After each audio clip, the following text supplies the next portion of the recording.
అప్పుల బాధలు వెంటాడుతున్నాయా? అయితే 6 జేవిఆర్ వారి జాతిరత్నాలు ధరించండి. హాయ్, వెల్కమ్ టు మనం టీవీ. నేను మీ మనోజ్. ఈ thumbnail కనిపిస్తున్న వ్యక్తి పేరు రియాజ్. చూడటానికి చాలా అమాయకంగా, కూల్గా, సాఫ్ట్గా, జెంటిల్గా ఉన్నాడు అని అనుకోవద్దు.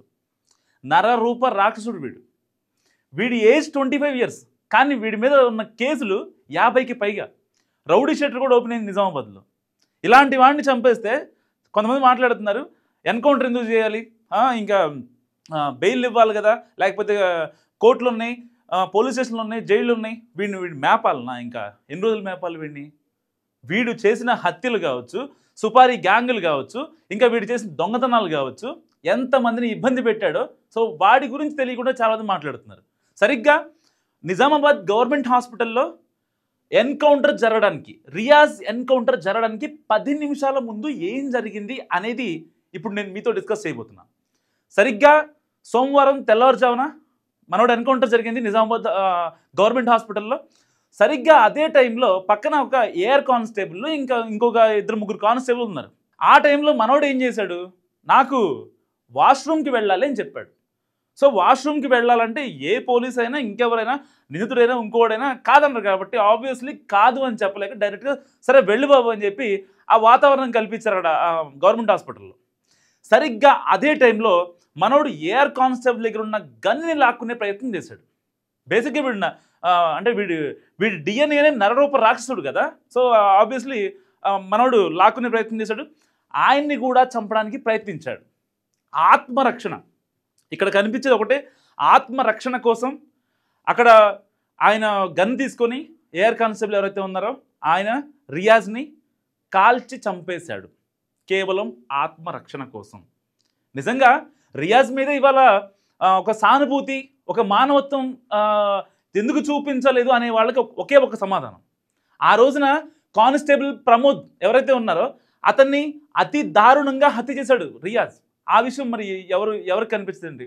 పోలీసు వాళ్ళు నిజంగా సరే అంటే ఇవాళ పోలీసుల సంస్మరణ దినం, వాళ్ళ త్యాగాలకి ప్రతిరూపం. సో వాళ్ళు చేసిన ఏవైతే గొప్ప గొప్ప పనులు ఉంటాయో వాళ్ళ కుటుంబాలను కూడా పక్కన పెట్టేసి వాళ్ళు సమాజ సేవ కోసం వాళ్ళు తిరిగే విధానం కావచ్చు, నేరస్తుల్ని పట్టుకోవడం కోసం వాళ్ళ గుండెలు నిద్రపోవడం కావచ్చు, ఇలాంటివి చాలా మనం చూస్తూ ఉంటాం మనం డైలీ రొటీన్లో. సో ఇలాంటి నేపథ్యంలో మనోడు వెయ్యని స్ట్రాటజీ లేదు, పోలీసులకి దొరకకుండా చిక్కకుండా చెయ్యని పని లేదు. సో ఫైనల్గా ఎప్పుడైతే ఆ కానిస్టేబుల్ ప్రమోద్ని హత్య చేసిన తర్వాత అతి దారుణంగా హత్య చేసి చెస్ట్లో పొడిచి, కత్తితో కచా పొడిచి పారిపోయాడు. అక్కడున్న ఎస్ఐని కూడా కొంచెం గాయపెట్టాడు. అక్కడ ఉన్న సామాన్యులు ఎవరైతే ఉంటారో వాళ్ళకు కూడా అప్పుడు అర్థమైంది, ఓకే ఇతనా రియాజు, ఇన్ని రోజులుగా నిజామాబాద్ని వణికిస్తున్న రియాజ్ అంటే ఇతనైనా అనేది జనాలకు అర్థమైంది. అప్పటిదాకా జస్ట్ కేసులు ఉన్నాయి, సో అండర్ గ్రౌండ్లో కొన్ని మాఫియాలు చేస్తున్నాడు, డబ్బులు సంపాదించుకుంటున్నాడు, అంతా బాగానే ఉంది. బేసిక్గా మనోడికి వాళ్ళ డాడీ లేకపోవడం చాలా మైనస్ అయింది. సో దానివల్ల ఏ పనులు చేయాలో ఏం చేయాలో తెలియక చెప్పేవాళ్ళు లేక, అడ్డు చెప్పేవాళ్ళు ఎవరో లేకపోవడం వల్ల చేసిన విచ్చలవిడితనం వల్లే ఇవాళ కానిస్టేబుల్ ప్రమోద్ అనంతలోకాలకు వెళ్ళిపోయాడు. దానికి పశ్చాత్తాపం కట్ చేస్తే 24 అవర్స్ రియాజ్ ఎన్కౌంటర్. రియాజ్ని ఎందుకు ఎన్కౌంటర్ చేయాల్సి వచ్చింది? ఆయన చేసిందేమి సమాజ సేవ చేయలేదు, లేకపోతే బోర్డర్లో యుద్ధాలు చేయలే, మన సైనికులను కాపాడలేదు. ఒక విధి నిర్వహణలో ఉన్న ఒక కానిస్టేబుల్ని చంపేశాడు. వాళ్ళ పిల్లల పరిస్థితి ఏంటి రేపొద్దున?